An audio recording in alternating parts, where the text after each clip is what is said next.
Hello everyone, it's Monday the 1st of June and welcome to episode 74 of the Meet the Farmers podcast with me, Ben Eagle. I'll admit that I have struggled a bit to edit this programme into half an hour. My two guests today are absolutely fascinating, and after you've listened to this, I strongly urge you to head over to YouTube, search for Meet the Farmers podcast and watch the full length interviews. Yes, I'll be speaking with two East of England based entrepreneurs, Sam Steggles in Norfolk and Andy Gage in Essex. Before that though, let's take a look at the news stories from the past week.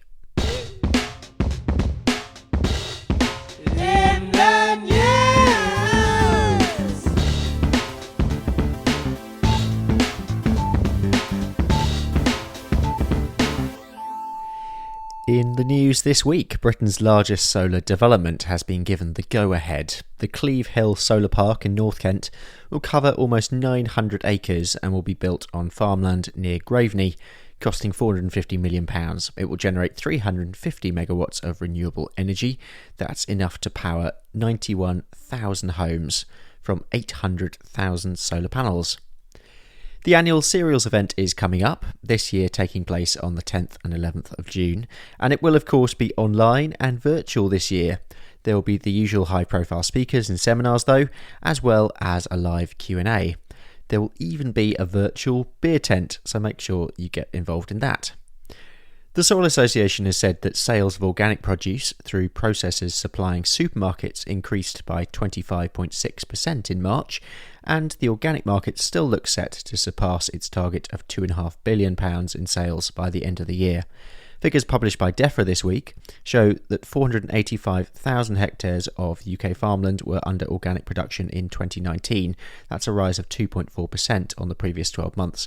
However, overall the area remains well short of the 2009 peak for organic production, when about 750,000 hectares of land was farmed organically. And that is the news for now.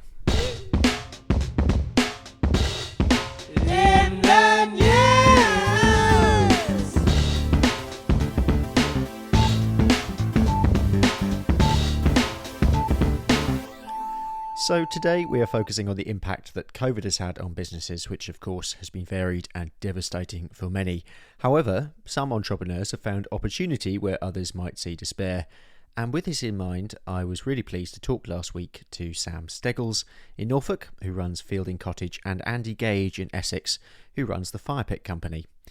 First up, here's my chat with Sam. A reminder again that you can catch the full-length interview on YouTube by searching for Meet the Farmers podcast. It's Farmer Focus. So today we're meeting two East of England based entrepreneurs and seeing how each of them has been impacted by COVID-19 and the lockdown.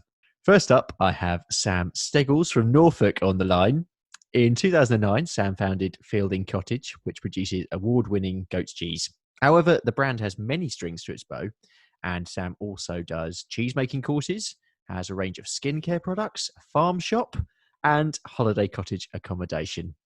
Sam, thank you so much for coming on the show. It's really good to have you. First up, how are you doing personally through the lockdown?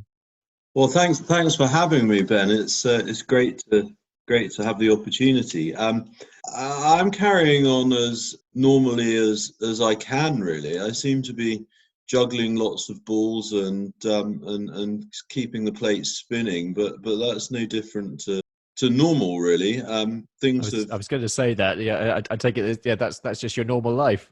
Yeah, things have changed a lot over the last 8, 10, 12 weeks. Yeah, it's been a really steep learning curve. 12 weeks ago, our business was doing very well. We were making lots and lots of cheese, and I was looking forward to getting on a plane to go to Australia as part of my Nuffield scholarship. Yeah, of course. I mean, you're one of two Nuffield scholars from Norfolk this year.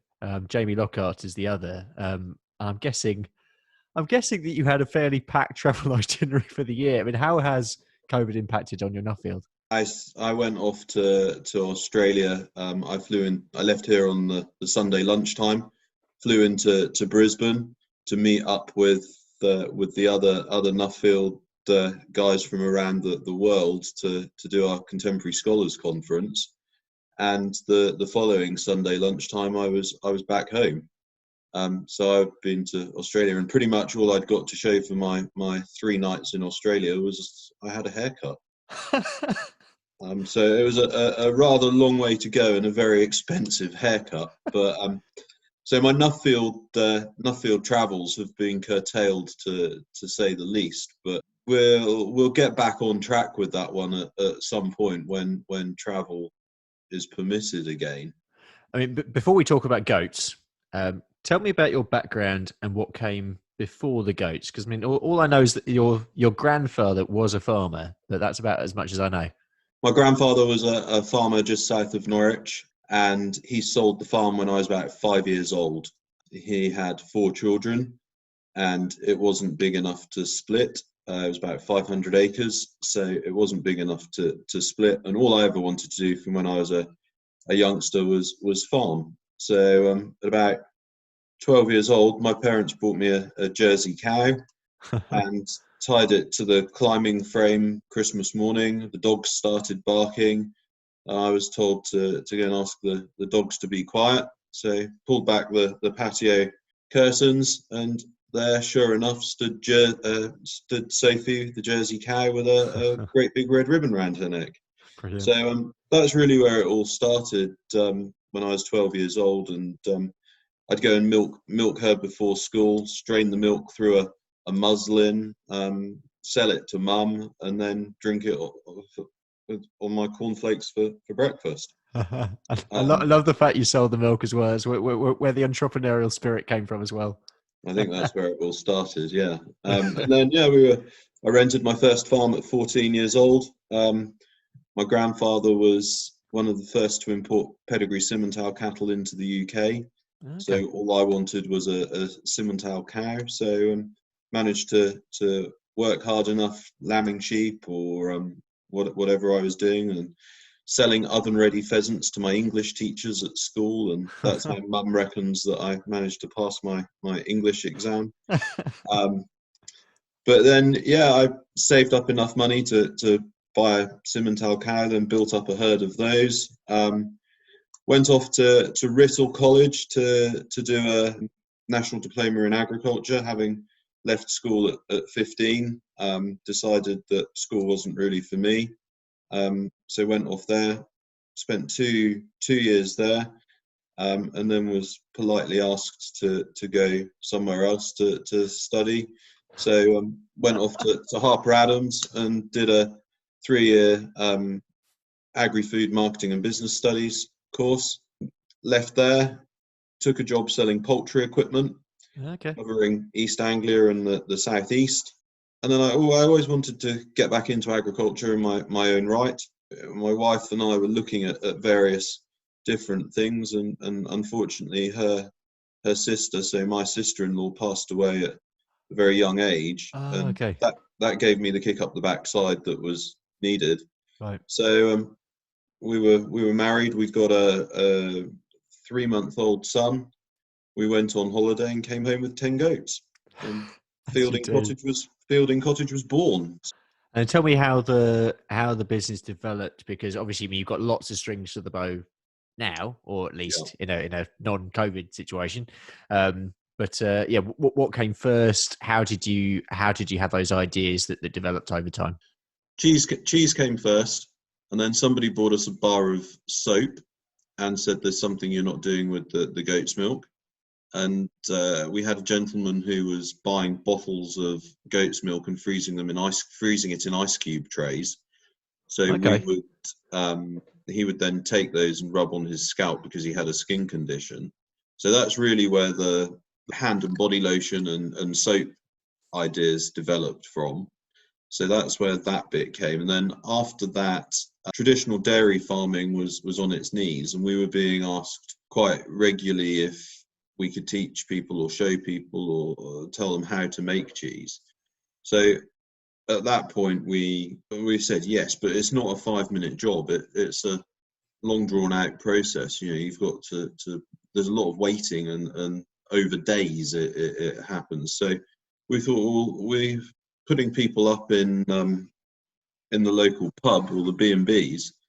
So maybe it would be better if we put them up here on site. So we built some self-contained units here, which double up as holiday rentals and residential accommodation for the cheese making courses that we now run. So yeah, people can come and stay here, get on a cheese making course, and that can be one day or a week or whatever is required really.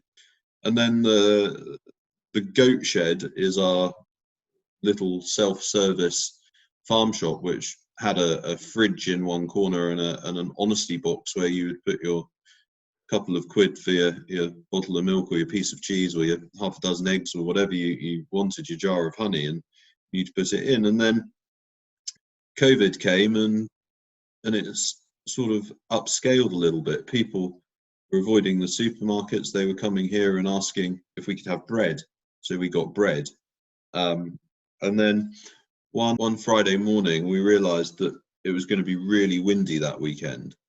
So rather than having the bread on a table outside the front of the wooden shack with a gazebo over the top, we put up a new building and to put a new cheese factory into. And it's part of it's not been done yet. So 7 o'clock one morning, we decided that we were going to move our shop into the back of this building, which we duly did in a couple of hours. And then people were coming in. So then we've got, I don't know, the first thing was toilet rolls. So we were selling toilet rolls by the pallet load. It was amazing, unreal. And then compost. Yeah. How many bags of compost we've sold? Bags of flour, self-raising flour, plain flour. We're doing about 1,000 bags a week at one point. Wow. What else is it? Oh, coffee. We've got a coffee machine now. Fish is proving very, very popular now. Okay. That sort of replaced the loss of sales on cheese. I just found amazing. So that has all happened really since lockdown. Yeah, I flew back from Australia. I got back from Australia on the Sunday, and we very quickly set up our little goat shed in the wooden shack. And then on the Friday morning, I built the new farm shop. And so within 5 days of being home, within 7 days of being home, we'd increased turnover 35 times. Blimey. Take me into your mind at that time. What was running through your head when you were making those decisions?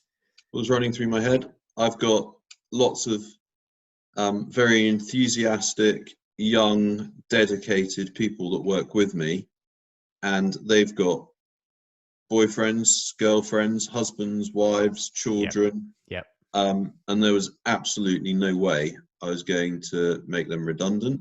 There was no way I was going to not let them pay their bills or put food on their table or have the uncertainty.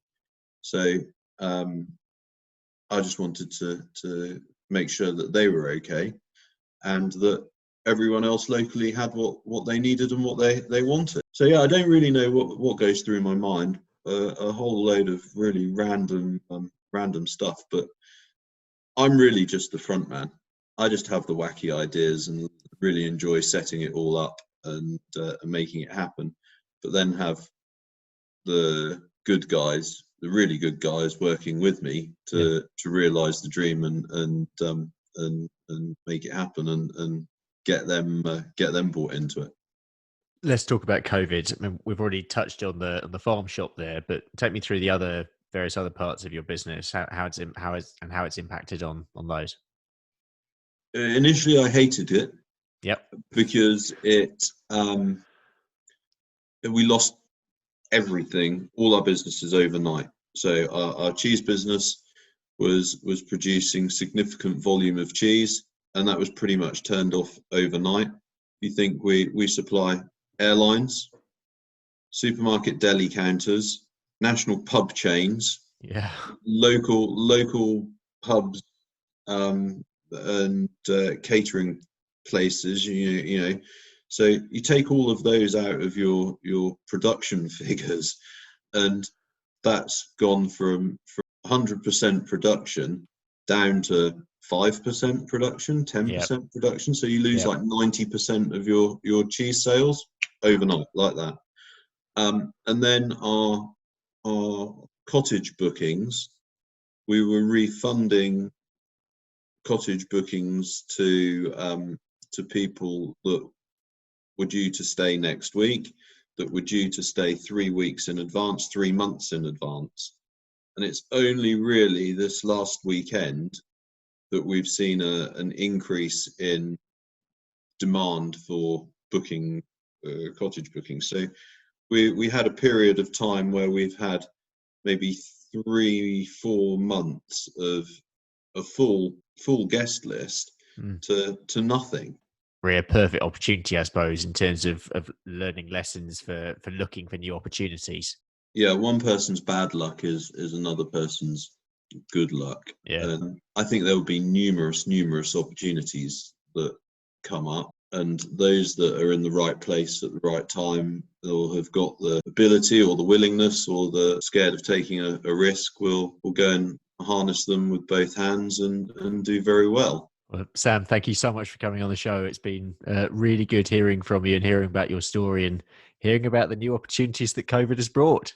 I think the new opportunities will be really exciting, but not only for us, but for everybody. We don't know what the new normal is, so let's just embrace it and enjoy it and enjoy life. That's what it's all about. That's why we're here. Sam Steggles, and you can catch the full version of my chat with Sam on YouTube by searching for Meet the Farmers podcast. Next up, here's Andy Gage from the Firepit Company. It's Farmer.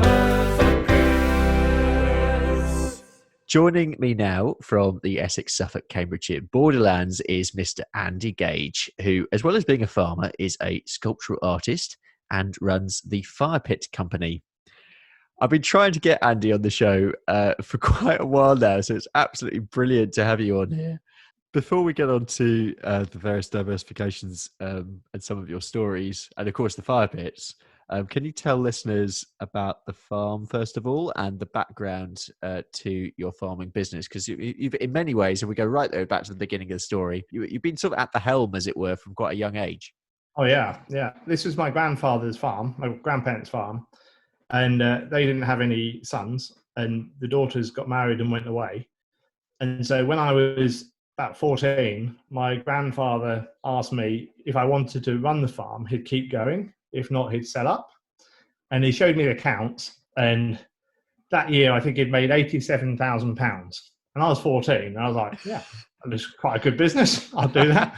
When I was 16, I left home and moved in with my grandparents. My father died when I was young, but we always lived within an hour of the farm. My father is a banker in London and not from farming at all. But he always recognised that there was a farm with no heir nearby. So, and he'd got 2 sons. So he was sharp enough to think that while my brother was very academic and clever and would go far in that field, he'd got another son who wasn't quite so academic and might be ideal for a farm. And there was a farm. So I always loved the farm. I used to come up for my holidays. And so I moved here when I was 16 and I took over completely when I was 19. My grandfather was 80 and he died shortly after. So I've been on my own running the farm probably since I was about 21 and I'm 41 now. Well, I'll be 41 next week. So we were pigs and arable, 300 acres and 1,200 sows. 1,200 pigs, 120 sows, finishing everything. The year I took over, pork was 55p a kilo, and our cost of production was about 80p a kilo, and we had 5 staff because my granddad was quite old, and it just kept it kind of going with too many staff waiting for me to come.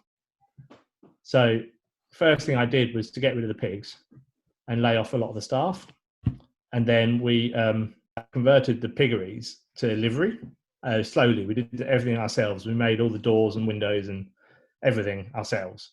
I got into ducks.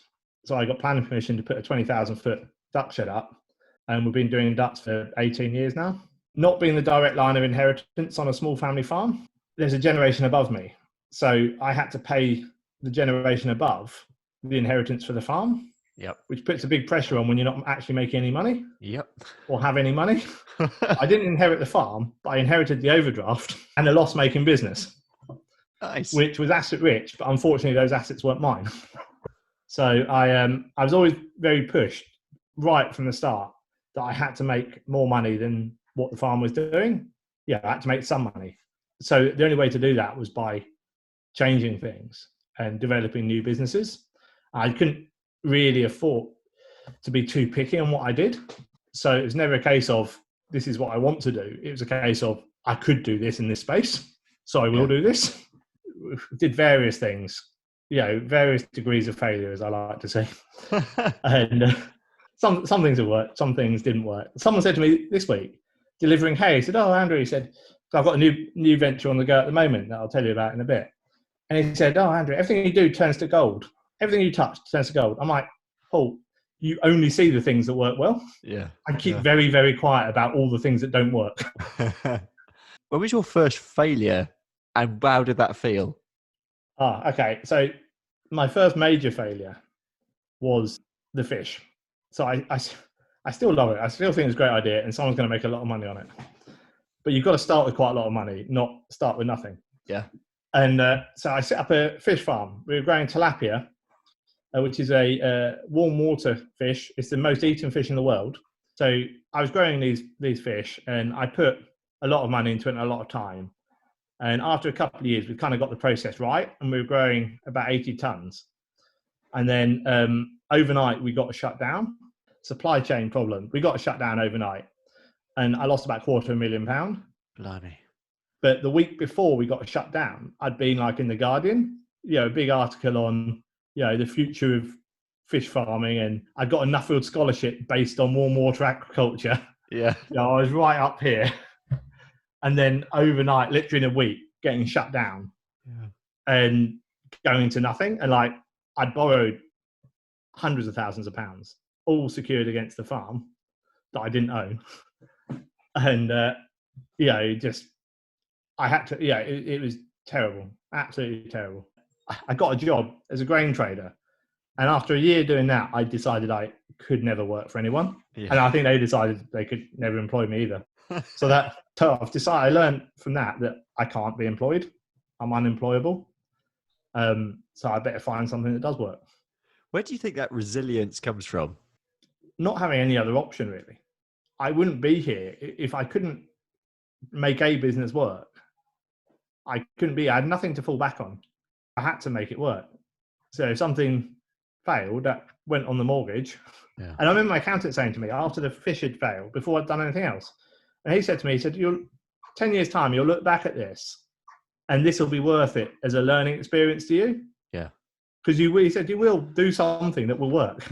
And I remember Alan Beckett said to, I think to Matt Swain after a Nuffield conference, when he first met me, he said he'd either end up a millionaire or in prison. Of course, through all this, we're abridging the story here a lot, but you have had quite a few personal challenges as well. Yeah, in the last couple of years, we've 2 children with cystic fibrosis. There's been quite a bit with that. My wife had a bowel cancer a couple of years ago, and surgery and chemo, and that was quite bad. I was in hospital myself for a while with an autoimmune condition. My wife had just had her chemotherapy, and I was in a wheelchair because my legs had stopped working. And she was pushing me to see the doctor. We've got this great picture of us in the hospital, her with a drip on, and she only weighs like 7 stone anyway and tiny, and me quite big and plump in a wheelchair with my legs up, having a laugh, keeping smiling. And I said to the doctor, he said, you've got this big lump in your chest. He said, I think it's probably lymphoma. And I was like, okay, what are the odds of that? My wife and me both getting cancer at the same time. And it's happens way more than you think. So that's nice and cheery. I think the main thing is you've got to find the humour in things, and you've got to smile and you've got to laugh, and you've got to be able to go to bed at night and turn off, and not think about things. Let's talk about your fire pits, because this is Okay. this is a bit of the star of the story here. When and how did the fire pits start? After I quit the job, I came home. I had another dalliance with another business in between that wasn't so good. I quit them, sold the businesses. I think I was away from home too much. Business in Milton Keynes, and I had another one that was a lot of early mornings, and I was just away from home too much. I needed to be at home more. Yeah. And I'd taken my eye off the ball a bit on things on the farm. So I sold the businesses, and I just didn't have much to do on the farm. And I was actively looking for a new business project. But in the meantime, we'd seen these fireballs a guy made in Virgin Islands, and they were big, like 3 meters. And I emailed him. I was like, "How much for one of these fire pits?" And it was $17,000 plus shipping to the Virgin Isles for a 3 meter ball, which is quite a lot. And so I put a picture on Facebook. I'm like, "Oh, this is cool. I'd like one of these, but I can't really afford it." And I'm still paying off the fish and everything. Yeah. And I had a look at it, and one of my friends messaged me and said, "Oh, I think that's just cut the plasma cutter." So I Googled plasma cutter. I was like, "Okay, that looks all right. I can do that." And I found a guy in China who made me some steel balls. So I ordered $5,000 worth of, well, $5,000 worth of, that's minimum order, of balls from China. And I thought, well, if I can, the plasma cutter is £1,000. I thought if I can make one for us, that'd be cool. If I can make one and sell it, that would pay for, if I sold it for a fraction of what this other chap was selling his for, it would pay for it all. And I'll be happy, I'd have a nice thing in the wife, for the wife for her birthday, and it would look nice in the garden. So I got these balls, and everyone was like, "Oh, you won't be able to do that. You can't draw." I mean, I can draw. I got an E for art in art at school, so I must have some talent. They don't give away E's for nothing now. Once I'd drawn it, I cut it out, and my wife's friend put it on. We had a barbecue. She put it on Facebook. It just went mad, And I remember they phoned me. My friend phoned me at midnight, and said, "Look, the website's going, the Facebook's going mental." So he set me up a Facebook page. I wasn't even on social media then, so he set me up a Facebook page and put the fire pits on. And I just remember watching it, and it was just, it was just tick, tick, tick, tick, tick, tick, messages and like likes, and it was just every time I refreshed it, it had gone up 100, 500. Wow. Yeah, likes, and it just incredible. By the first day, I think we had like 10,000 likes or something. No. Wow. And annoyingly, the first pictures that went on weren't on my page. The ones that went absolutely viral, weren't on my page, because that was just pictures that have been posted. And I've seen that still going around like years later with millions of likes on. I'm just like, I wish they were on my page.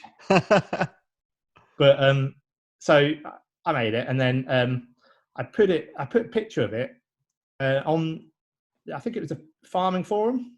Okay. Or one of the forums. And a guy said, "Yeah, I like that." He said, "Can I come and have a look at it?"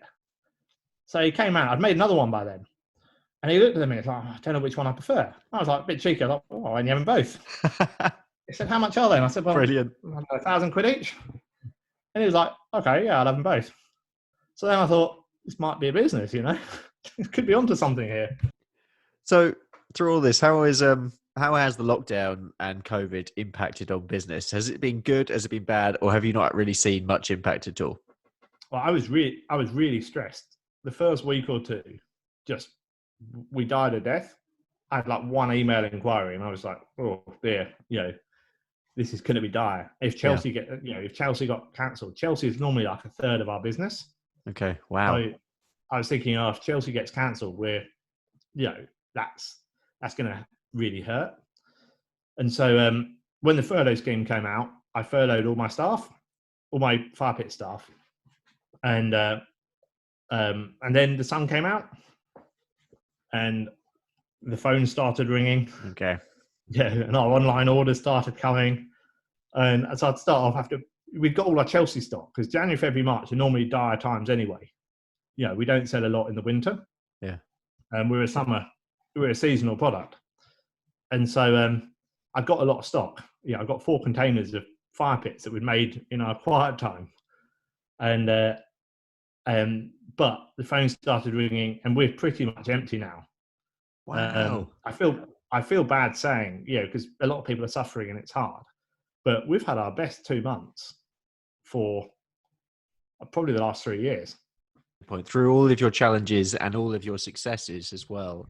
If you could perhaps look back to your younger self and say, "Oh, you should have done this," or "I'd advise you to do that," what would that be? Okay, like one of my regrets is I started the ducks, and I built a shed 18 years ago, and then it took me 10 years to put up another one because I was doing things that failed, that were bigger bucks and had bigger potential. But actually, the ducks has been my bread and butter for the last 18 years.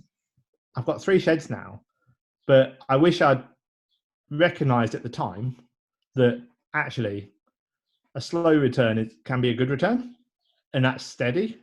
So in hindsight, I wish I'd done that, and I wish I'd spent more time looking at people I was working with as well. I think I've learned to look at what motivates people. And it's not always just money.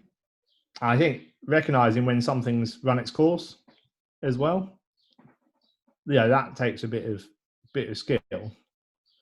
I go into things quick, but sometimes I think I was a bit slow coming out of them. I think maybe learning that when to cut the cords on something and let it go. But overall, it's all right. Well, Andy, thanks so much for coming on the show. It's been an absolute pleasure having you on. Andy Gage, and you can get the full version of that interview on YouTube by searching for Meet the Farmers podcast. Really recommend you do. That's all we have time for today, though, on the podcast, but thank you very much for listening. A reminder that you can find the podcast on Facebook at MTF Podcast or on Instagram and Twitter at MTF_podcast. Next week, I'll be talking to former sheep farmer and current BBC journalist Gareth Barlow. Big thanks to my guests today, Sam Steggles and Andy Gage, and to the show supporters, the Chadacre Agricultural Trust. Until next week, though, have a great week, and I'll see you next time on Meet the Farmers.